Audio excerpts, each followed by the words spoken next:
my lungs,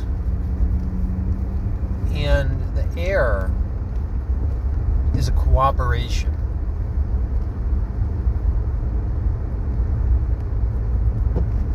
Without this cooperation, that oxygen, I wouldn't be able to live in this soul container.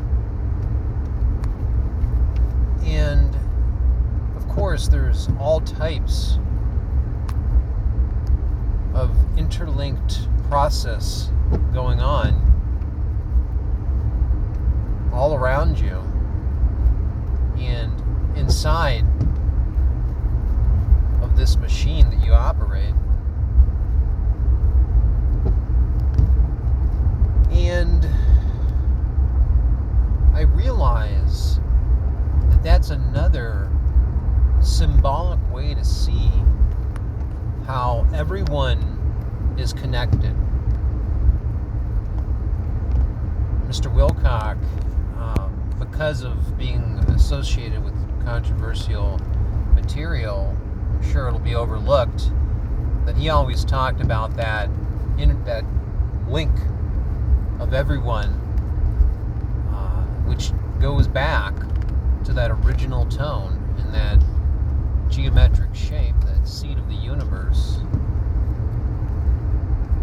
And when you visualize this and are able to let go of materialism and free will and realize the beauty of being a part of the Logos and an extension of the original tone, it's a celebration that you're able to contribute to this mind.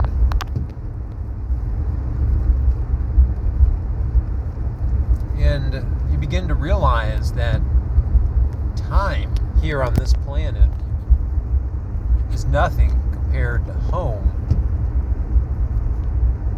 where you go when you're not in the body. And we're here clearly for a purpose.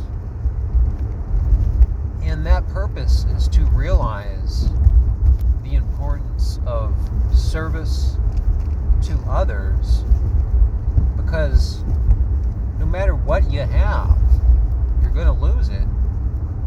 But there's something that you can never lose, and that is love and compassion, not just for family and friends, but for everything around you. And seeing yourself and recognizing yourself in everything, in the breath. When you breathe in, you're taking in that cooperation. And you breathe out,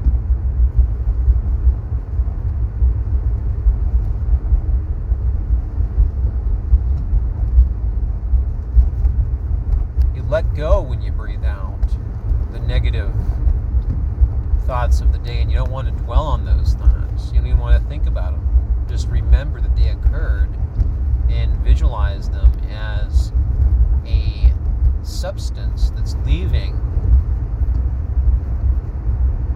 and you blow it out, and then you breathe back in that cooperation of oxygen. And it's a great thing that we can live like this together, except for one little problem, which is really a big problem, and it's this problem of evil, which has hypnotized people in thinking that material concerns outweigh the eternal benefit of universal love and compassion. Because love and compassion becomes a real spiritual substance.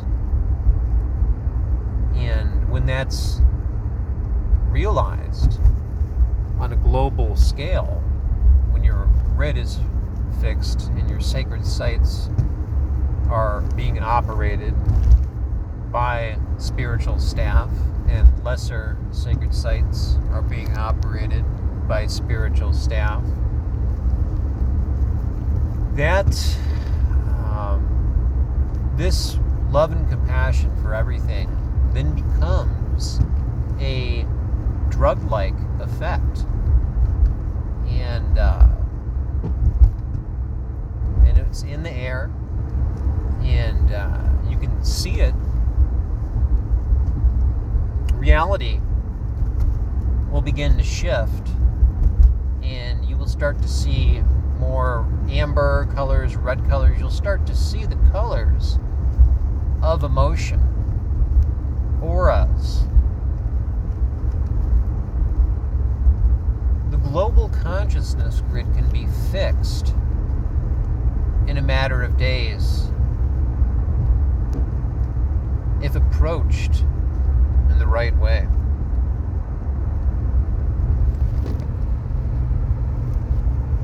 When this spiritual network, when I say that, I'm not using computer terms. I'm just using terms that are identifiable, and you can imagine a web of the spiritual force. When that's in place, you would have families being able to sit down and contact, for example, someone that passed into or outside of the body, a relative from natural causes, and now they've transitioned, and you can have a family member receiving messages. There would be healing. You would just go to a center right down the street. There wouldn't be any drugs. There would be healing, natural healing. A spiritual staff, group of people, small group, would work with light manipulation and restructure the light, and be able to remove complex ailments, cancers, just like how it used to be done. Trying to understand why the outside forces that are in control of the problem of evil need us to be scared is something that will turn into an infinite regress. It's just a fact. There's certain things about the way we live that they need us to live by that are not for our benefit. It's for our detriment. And having the world under a mass hypnosis is the only way to make this work. And for an entire planet to be manipulated like this, there has to be a way that higher density angelic entities can enhance people to break through this. And this is Ascension. And because Ascension has actually been happening, slow process, there's all kinds of strange occurrences of evil that are orchestrated and to help propagate this negative spiritual substance which makes up the consciousness shroud. I think you know if you're being called. I think you know if you're starting to see things. If you're having moments of clairvoyance, if you're actually seeing spiritual phenomenon, if you're seeing the spiritual phenomenon on the ground and in your house. It's time to band together and learn about what your duty is as a wanderer and how you're supposed to wake up to save the planet.